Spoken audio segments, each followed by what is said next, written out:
Je suis dans Flash le média. Qu'est-ce qui t'a inspiré à écrire ce livre sur l'innovation responsable? Alors en fait, c'est un bouquin qui est dû à nos clients dans l'offre Global Trends de 2050 Know la maison.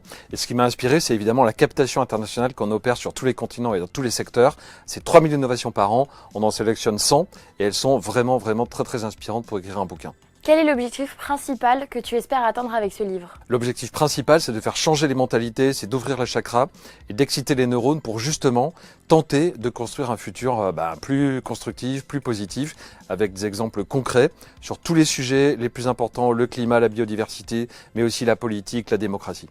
Peux-tu nous parler du processus de recherche qui a conduit à la captation de ces 3000 innovations? Oui, c'est très simple. Alors en fait, nous sommes en partenariat avec des labos de recherche, des universités partout dans le monde.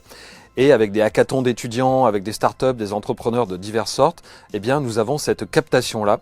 Et donc, c'est vraiment comme ça qu'on peut avoir des idées qui viennent de tous les continents et de tous les secteurs.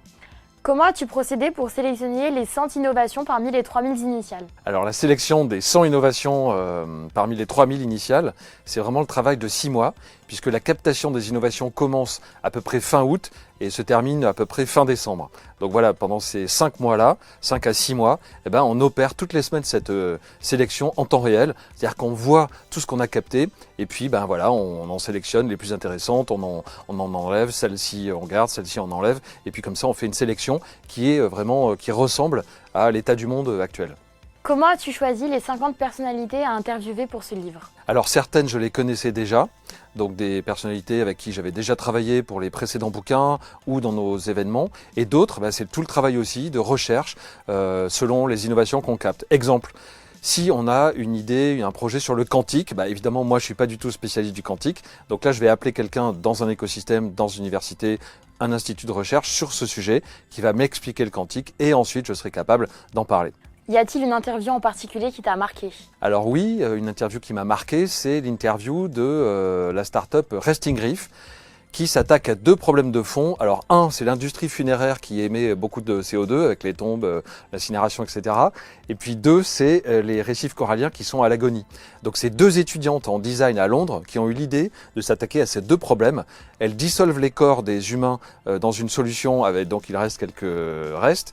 Et puis ensuite, elles le mélangent avec de l'huître pilée qu'elles récupèrent dans les restaurants. Donc là, il faut savoir que l'huître, c'est un puits à carbone incroyable. Donc ça veut dire qu'avec cette matière-là, plus des formules qu'elles gardent pour elles, c'est une formule secrète. Avec cette matière, elles font des sculptures qui sont ensuite immergées dans l'océan. Et donc, après votre mort, vous êtes réincarné en huître, littéralement. Et vous avez des algues et des poissons qui se développent autour de vous. Et donc, vous êtes comme ça, vous participez au bien-être de la planète après votre mort.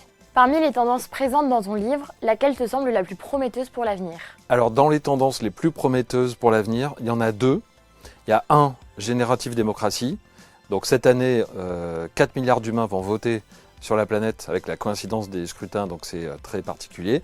Donc ça veut dire qu'il faut avoir une éducation, une information qui soit à jour et qui soit fiable. Alors avec les fake news, c'est compliqué. Et puis deuxième tendance qui n'a aucun rapport, c'est les nouveaux matériaux, notamment à base de bactéries et puis de champignons.